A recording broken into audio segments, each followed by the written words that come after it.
Hello and welcome back. I'm Yana and you're watching Behind the Scenes of the Forgotten Magic of Bulgaria. The Forgotten Magic of Bulgaria is a one-woman theatre show based on Bulgarian mythology and folklore and Bulgarian magical creatures and how they interact with Scottish mythology and folklore and Scottish magical creatures.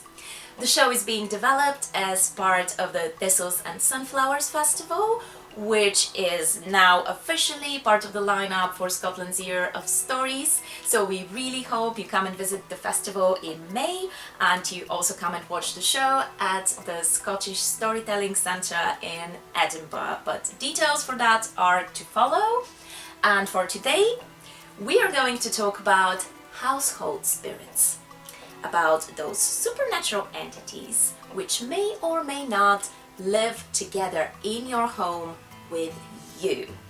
Starting with Scotland, probably the most famous household spirit in Scotland and England is the brownie.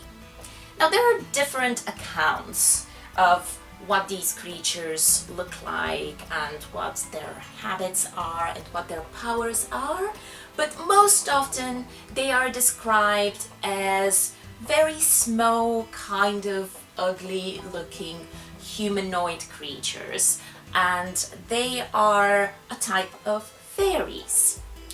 Now English brownies are the slightly friendlier variety.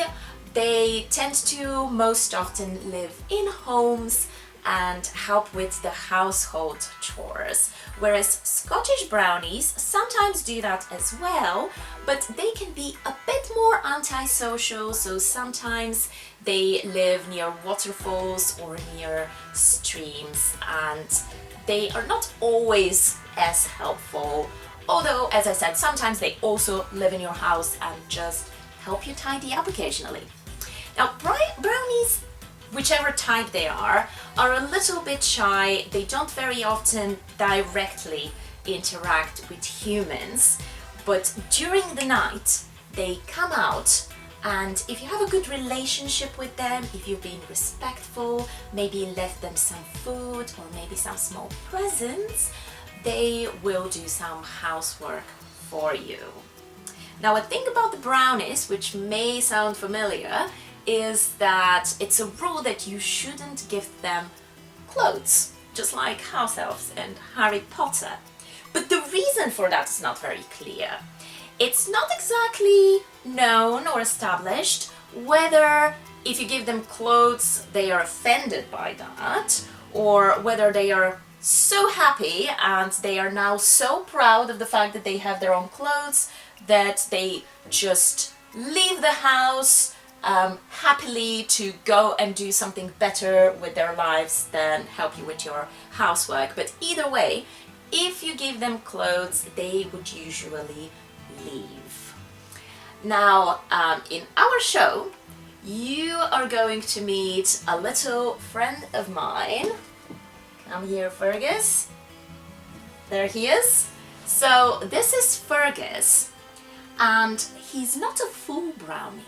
He is actually a mixed race fairy creature, but he does have some of the characteristics of a brownie.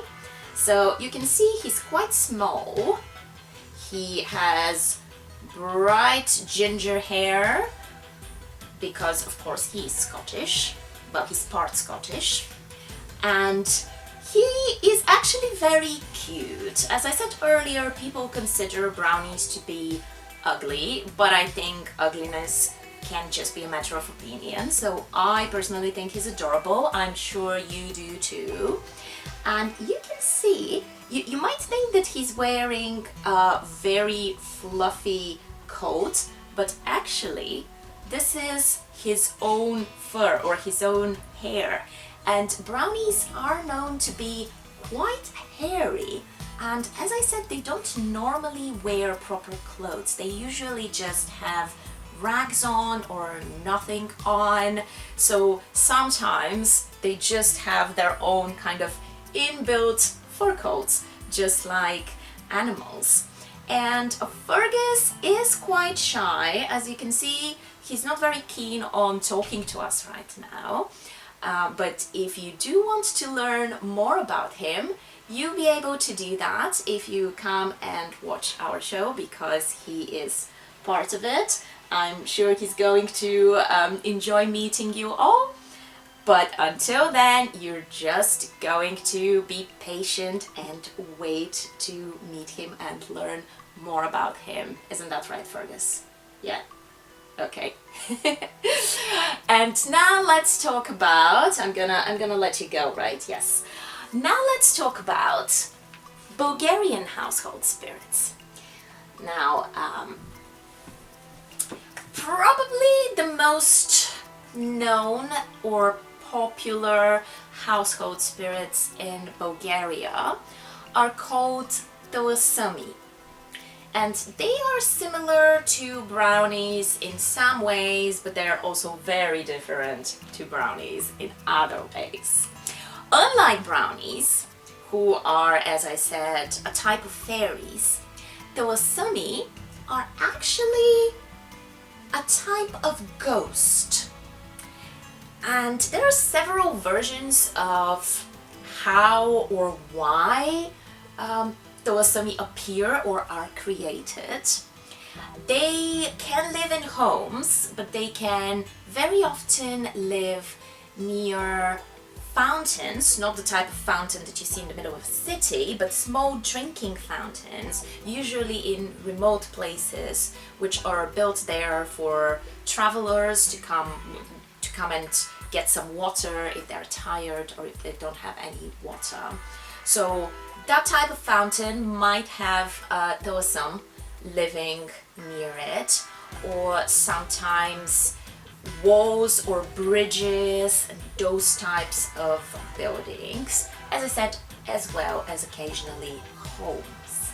And the way a place like this gets a talasum is actually kind of dark and creepy and scary. So in the past, when builders were building some kind of fountain or a bridge, it was considered a good idea to either sacrifice a person or an animal, or to build their shadow into the bridge, which essentially also sacrificed them because they died soon after. So the builders had these specific things that they had to do in order to build the shadow in. So they took a piece of string and they measured a person's shadow or an animal's shadow. Usually animals, they would just straight up sacrifice. So they measured the shadow and they built the piece of string into the walls or into the fountain, into the bridge, and then soon after that person would die and they would become a talasum. And the talasum would be a sort of guardian for that building or that bridge. And it is said that if it was a man, you could often at night hear them either playing the kaval, which is a Bulgarian wind instrument, or the bagpipes, the Bulgarian bagpipes, kabagaida. Or if it was a woman, you could hear them sing or sometimes wail and cry. And these talasumi, sometimes they were kind of harmless, they were just sort of guardians of the place. But in other versions of the stories about them, they could be quite dangerous, they could attack people and sometimes even kill them. Another reason to create a talasum was to make it a guardian of hidden treasure. So you would make a sacrifice at the place where the treasure was hidden. Say you were a gang of robbers who left some treasure there, or for whatever reason you buried some treasure. So you made a sacrifice, and then that animal or that person becomes the guardian of the treasure.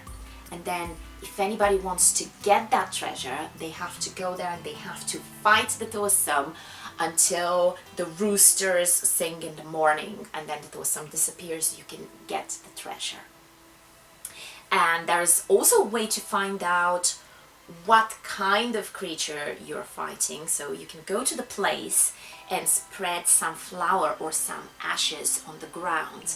Then you can go back and check later, and whatever type of footsteps you see, whatever type of tracks you see in the ash or in the flour, that's the type of Thistles that is guarding that treasure. So if you see human tracks, then it's a human, the ghost of a human. If you see animal tracks, then it's an animal.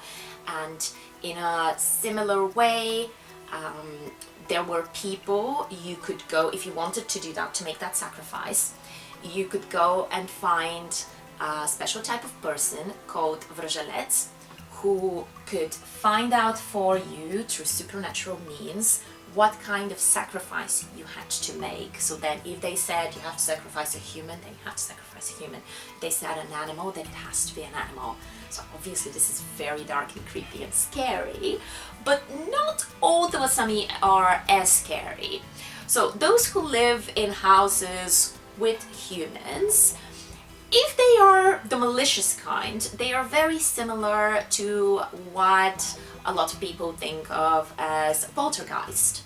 So some of them don't really like humans very much, so they would try to chase you out of your own home through almost any means necessary. They would be very naughty, they would play tricks and pranks on you, they would make noises, they would just act in scary ways because they love their home, they do not want you there.